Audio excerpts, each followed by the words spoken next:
ድንበር ጠባቂው መብረቅ፣ የአንድን ሀገር ጠላቶች የሚጠብቀው መብረቅ። ይህ መብረቅ ለሰዓታት አያቋርጥም። ብልጭታው የሌሊቱን ጨለማ ሰንጥቆ ሌሊቱን ሙሉ ብርሃን ያደርገዋል። ይህ መብረቅ ላፍታ እንኳን አይቆምም። ለመሆኑ የዚህ መብረቅ ሚስጥር ምንድን ነው? ለተፈጥሮ ያለው አበርክቶና ለሰው ልጅ ያለውን ጠቀሜታ እንመለከታለን። አብራችሁን ቆዩ። ለቻናላችን አዲስ ከሆኑ ሰብስክራይብ በማድረግ ቤተሰብ ይሁኑ።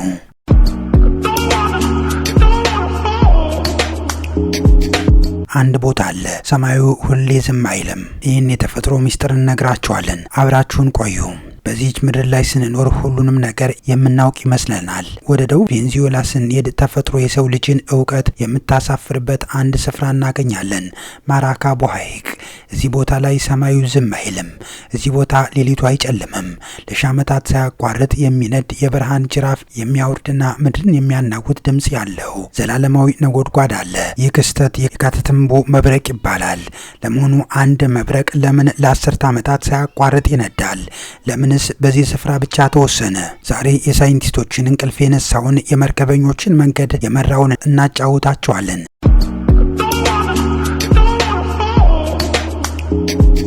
ወደ ካቲትምቦ ወንዝ መጋጠሚያ ስንቃረብ ተፈጥሮ ለዚህ ክስተት እንዴት እንደተዘጋጀች እናያለን። ማራካይቦ ሐይቅ በሶስት አቅጣጫዎች በአንዲስ ተራሮች የተከበበ ነው። ይህ እንደ ግዙፍ ስታዲየም የሚያገለግል መልክዓ ምድር ነፋስን የመያዝ ልዩ ባህሪ አለው። ከካረቢያን ባህር የሚመጣው ሞቃታማና እርጥብ አየር ከተራሮች ከሚወርደው ቅዝቃዜ አየር ጋር እዚህ ጎድጓዳ ስፍራ ላይ ይጋጫሉ። ነገር ግን ይህ ግጭት ብቻውን ለካታታምቦ ልዩነት በቂ አይደለም። ምክንያቱም እንዲህ ያለ ግጭት በሌሎች ዓለማችን ክፍሎችም ይከሰታል። ታዲያ የካታታምቦ ልዩ ሚስጥር ምንድን ነው?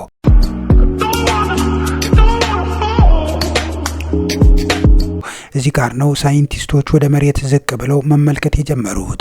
ከሐይቁ ስር የሚወጣው የሚቴን ጋዝ፣ ረግረጋማው መሬትና የነዳጅ ክምችት ወደ ላይ የሚረጩት ጋዝ እንደ ኤሌክትሪክ ማስተላለፊያ ሽቦ ኮንዳክተር ያገለግላል።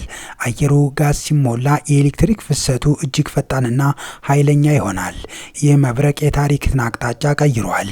በ1595 ዓመተ ምህረት እንግሊዛዊ የባህር ዘራፊ ሰን ፍራንሲስ ድሬክ የስፔንን ይዞታዎች ለመውረድ በሌሊት ተከታትሎ መጣ። ጨለማውን ተገና አድርጎ ሊያጠቃ ሲል የካታታምቦ መብረቅ ድንገት ሰማዩን አበራው። የስፔን ዘበኞች ድሬክንና መርከበኞችን በግልጽ አዩአቸው። ጥቃቱ ከሸፈ። መብረቁ ከተማዋን አዳናት።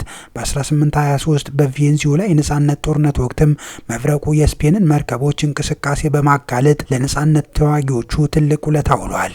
ለዚህ ነው የአካባቢው ሕዝብ መብረቁን እንደ ተራ ተፈጥሯዊ ክስተት ሳይሆን እንደ ሀገር ጠባቂ የሚያየው። ዛሬም ድረስ በዙሊያ ክፍለ ሀገር ሰንደቅ ዓላማ ላይ የመብረቅ ምልክት ተቀምጦ ይታያል።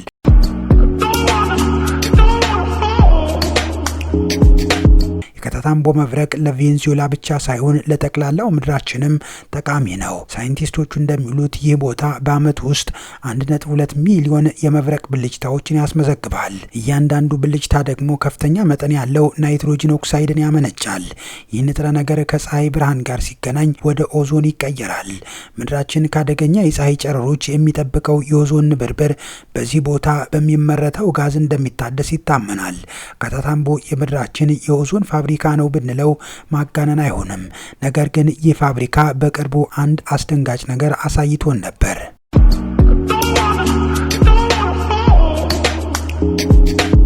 እንደ አውሮፓውያን አቆጣጠር በጥር ወር 2010 ዓመተ ምህረት ያልጠበቀ ነገር ተከሰተ።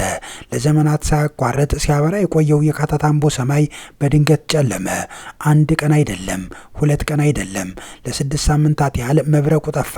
የአካባቢው አሳ አጥማጆች ድንጋጤ ውስጥ ወደቁ። ተፈጥሮ ተቆጣች ወይስ መብረቁ ለዘላለም ጠፋ የሚለው ጥያቄ ዓለምን አሳሰበ። ምክንያቱ ምን ነበር?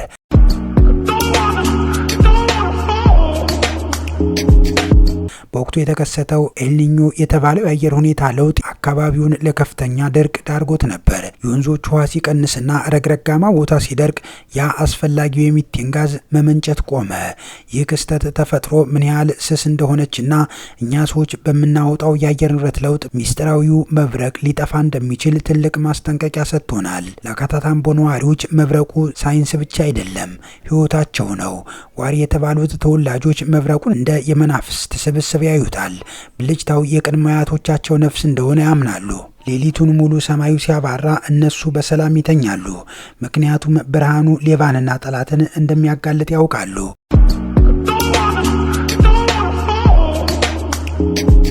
በአሁኑ ወቅት ይህ ቦታ ለቱሪዝም ትልቅ መስህብ ሆኗል።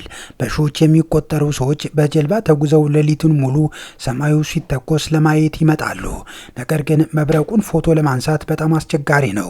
ምክንያቱም ብልጭታው በጣም ፈጣንና ኃይለኛ ስለሆነ ካሜራዎችን ሊያበላሽ ይችላል። የካታታምቦ መብረቅ ተፈጥሮ ገና ያልደረስንባቸው ብዙ ሚስጥራት እንዳሏት ማሳያ ነው።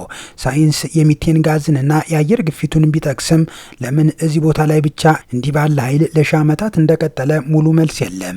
ይህ ቦታ የምድራችን የኤሌክትሪክ ልብ ነው። እኛ ሰዎች ተፈጥሮን እንደፈለግን የምንጠቀምባት ይመስለናል። ነገር ግን ካታታምቦ የሚያስተምረን ተፈጥሮ የራሷ የሆነ አሰራርና ኃይል እንዳላት ነው። ይህንን ድንቅ ክስተት መጠበቅ የሁላችንም ድርሻ ነው።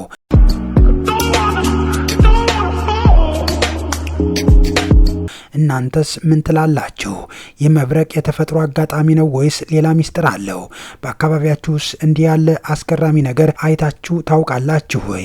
ሀሳባችሁን በኮሜንት አጋሩን። ቪዲዮን ከወደዳችሁት ላይክ ማድረጋችሁንና ለጓደኞቻችሁ ማጋራትን አትርሱ። በሚቀጥለው ቪዲዮ በሌላ አስገራሚ ርዕስ እስከምንገናኝ ሰላም ቆዩ።